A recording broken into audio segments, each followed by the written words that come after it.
to our next lesson, your ongoing content marketing strategy. And here's what we'll be covering: why you want to use content to sell your products on Amazon, when to post, how much to post, what to post, where to post, and how to track performance. There are several reasons to use content marketing. First, it's free advertising, although at times you may decide to spend a little money and promote some of your content. It also establishes you as a credible brand. It allows you to promote your brand without actually selling anything. It allows you to continually build a bigger email list. And it helps you learn about your own market because it forces you to educate yourself and do some research. One thing to keep in mind is that quality always wins. So quality content every once in a while is a whole lot better than poor content all of the time. But of course, quality content, as often as you can do it, is the best. Now, for what we'll be using, you already have all the social channels set up: Facebook, Twitter, Pinterest, YouTube, Instagram, even your email address and your website. Those are all channels you can be using. But how do you know how often to post content? Well, there is no perfect answer for all markets. You'll have to figure that out over time after you get to know your customers. But for starters, here are some good guidelines. Facebook, once a day. Twitter can be 3 times a day because the content on Twitter is very short and to the point. Email should be once a week. Unless you're in the middle of a promotion or a launch, then it can be more often. Instagram can be once a day. Pinterest, since it's basically just pictures, can be 3 times a day as well. And then YouTube can also be once per week. We need to keep in mind that it's important to balance the content and the promotion that you put in front of your customers. You can't just post a coupon every day or every time that you're making a post. Instead, you need to give them usable, valuable content the majority of the time. And then that way, when you do come out with a promotion, they're much more likely to take you up on it and to check it out. So what is the right mix? Well, there's no perfect formula, but here's something that we recommend to start out with. For Facebook, 1 promotional post for every 10 content posts. Twitter, 1 out of 15. Email, just 1 out of 2. Instagram, 1 out of 10. Pinterest, 1 out of 15. And YouTube, 1 out of 5. Again, these are just the numbers we recommend with, and you don't have to stick to them. You'll want to mix things around and find out what works best for you and for your customers. When trying to figure out what type of content to promote, one thing to keep in mind is that it should be relevant to your type of customers no matter what. That's the most important rule. Now, here are some other helpful tips. You can actually offer helpful tips related to your market, and they don't have to be just about your product. They can be anything market related. So for example, if you sell an automotive care product, well, anything about cars in general is a good type of content. If you sell a fitness product, then anything about health and exercise would also be a good piece of content to promote. If you sell a camping equipment item, then anything about the outdoors and camping would be good. So don't keep yourself limited to just your product. Think more about what your customers enjoy doing in their free time. Feel-good stories are great, like news, videos, photos, even some funny memes. General news and even other people's content. So if you find something good on the internet or another blog, feel free to share that and post it. You can also post positive product reviews from Amazon from your happy customers. And photos of people using your product are great. You can even have contests to kind of interact and get people doing this. Email your list and offer a free product for the first 5 people to send you a picture of them using your product. And then other exciting things about your company can be posted, like if you come out with a new product, if you've got a top ranking on Amazon, you reached a certain milestone for the number of reviews or something else. Those are all things that will engage your customers and let them know that you want to share your big wins with them as well. Now, if you've never done this before, chances are you're still probably wondering what you can post that'll be valuable for your customers. So here's a few ideas.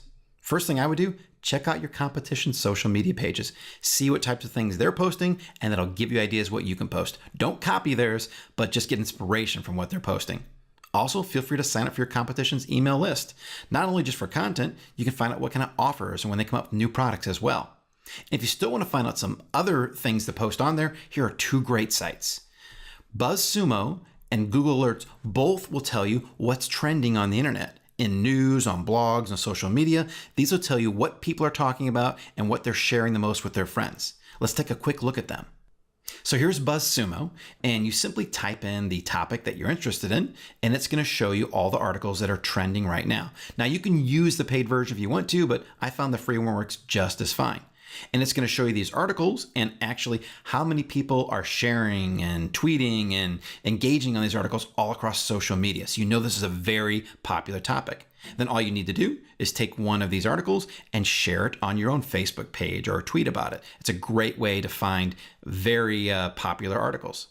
The next one is Google Alerts. Very similar to BuzzSumo, just a much more simple format. You type in the topic you're interested in, and it's going to show you news articles and then blogs that are talking about that. A nice thing about this service, and I think BuzzSumo does it as well, you can create alerts and you'll get an email every single day telling you the news stories and articles that are trending that day.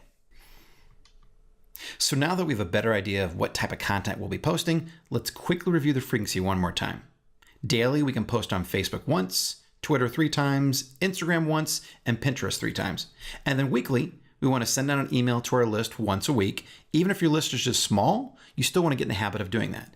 And then if you can, you want to create and post a video once a week as well. Now remember, these numbers are just our suggestions starting off with. You'll want to adjust them once you get the swing of things. Now, one thing to keep in mind also is that each day's content for each channel doesn't have to be unique, so don't stress about having to come up with 4 different things every single day. It can be the exact same content, just shared across all media channels. And also, feel free to link your content across channels as well. So your tweet can reference your Facebook post can be a link to a YouTube that you posted earlier. That cross-linking will actually help build up more followers among your different social media channels. And both that tweet, your post, and your video can be about the exact same topic. You don't have to come up with completely new topics for each one of those. Now here's a quick tip. If you're going to be gone or you just kind of want to get things set up ahead of time during the week, you can actually create all your Facebook posts ahead of time and schedule them out. And the same thing with email. Get everything planned out well in advance and they'll run automatically throughout the week, even throughout the month if you want to, so you don't have to worry about doing this every single day. Tracking our results from content marketing isn't always easy because we don't really see the direct sales that often. But one way to track it is by looking at engagement. Engagement is simply how much people are enjoying and interacting with the content you're giving them. So if you see lots of likes and interactions and they're sharing it and retweeting it, that's a good sign that people are getting value out of your content and you want to keep doing that. Also keep track of the followers that you have. If you're steadily growing your following, that's a good measure of performance and it's going to pay off in the long run. Be sure to track these numbers weekly in your performance checklist. Otherwise, you might not know how it's even going. Now, using coupons and emails is another way to track performance. So when you do come up with a promotional tweet or a post, send them to a landing page where you give them a limited time coupon and you capture the email address. It helps build your email address list, which is great. It builds sales and it does allow you to track your results somewhat as well. And here's another tip. If you're able to, try setting up an Amazon Associates account and use a different tracking ID for each social media account. This way, when you do make sales, you'll be able to tell which channel got you that sale for you. Now, an important thing to keep in mind, you cannot use associate links in any type of paid advertisement. And that includes when you're promoting something on one of your social media channels. So if you boost or promote a post, then you should not use your Amazon Associates links in that post. Here's a cool tip. If you want to get instant Twitter credibility, you can get a few thousand followers in just a few hours by running an Amazon giveaway and only giving away one product. Do you remember in a previous lesson, we showed you how to set up an Amazon giveaway to send products to people wanting to review it and to get a small sales boost as well? Well, we mentioned that some of the options above we'd use for future cool stuff. This is one of those future cool things. So if you actually select the option of making anyone who enters your contest follow you on Twitter, then you can get a few thousand followers easily. Now, one thing to keep in mind, however, is that these people are not going to be good customers. There's a group of people out there, and there's nothing wrong with it, but they simply want to go out there and try to win products on Amazon giveaways all the time. And they're willing to follow anyone. And you can get those thousands of followers right now by doing this, but they're only really for social proof. And if you try to market to them, chances are you won't really have any great results. However, if you want to get good social proof and have your Twitter account have several thousand followers by giving away one product, this is a great, easy way to do just that. And in order to run an Amazon giveaway to gain Twitter followers, I'm showing the settings right here. You want to check lucky number instant win. That'll allow you to get the maximum number of followers possible. Also on the rule, make sure that you set the every lucky number to be something in the thousands. I usually go for about 2,000 or 3,000. And then also make sure you select the follow you on Twitter option.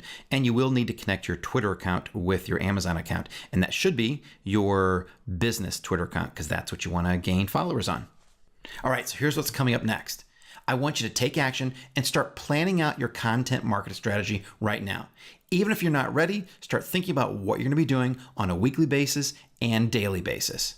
And coming up, we're going to learn about a little known advertising service called Amazon Marketing Services, and I'm going to show you how to get access to that. So I'll see you in the next lesson.